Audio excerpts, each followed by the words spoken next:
এ মাসেই কানাডার আলবার্টা প্রদেশের কানানাস্কিস রিসোর্টে অনুষ্ঠিত হতে যাচ্ছে শিল্পোন্নত দেশগুলোর জোট G7 এর বার্ষিক সম্মেলন। কিন্তু এবারের সম্মেলন ঘিরে রয়েছে এক চমকপ্রদ অনুপস্থিতি ভারতের প্রধানমন্ত্রী নরেন্দ্র মোদীর। 15 থেকে 17 জুন পর্যন্ত চলবে এই সম্মেলন।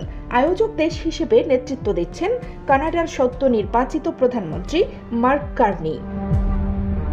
G7 এর মূল সদস্য যুক্তরাষ্ট্র, যুক্তরাজ্য, ফ্রান্স, জার্মানি, ইতালি, জাপান ও কানাডা। তবে প্রতি বছরই অতিথি দেশ হিসেবে আমন্ত্রণ জানানো হয় আরও কিছু রাষ্ট্রপ্রধানকে। কিন্তু এবছর সেই তালিকায় নেই ভারতের প্রধানমন্ত্রী। আমন্ত্রণ না জানানোর পেছনে রয়েছে ভারত কানাডা কূটনৈতিক টানাপোড়েন। 2023 সালে খালিস্তানপন্থী নেতা হরদীপ সিং নির্জন হত্যার ঘটনায় কানাডার তৎকালীন প্রধানমন্ত্রী জাস্টিন ট্রুডো ভারতের বিরুদ্ধে সরাসরি অভিযোগ তোলেন। তিনি দাবি করেন হত্যাকাণ্ডে ভারতের সরকারি এজেন্টরা জড়িত। ভারত এই অভিযোগকে অযৌক্তিক বলে প্রত্যাখ্যান করে। পরিস্থিতি এতটাই উত্তপ্ত হয় যে দুই দেশই একে অপরের কূটনীতিকদের বহিষ্কার করে।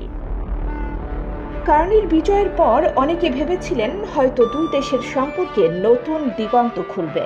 কিন্তু কানাডা সরকারের ঘনিষ্ঠ একটি সূত্র জানায় সম্পর্ক পুনর্নির্মাণের জন্য এখনও অনেক পথ বাকি। সম্পর্ক উন্নয়নের মতো দৃশ্যমান কোনো অগ্রগতি হয়নি। ফলে 6 বছর পর এবারই প্রথম G7 সম্মেলনে ভারতের অংশগ্রহণ অনিশ্চিত হয়ে পড়েছে।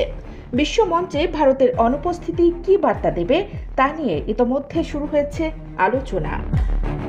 কানিজ ফাতেমা, নিপা, খবর সংযোগ।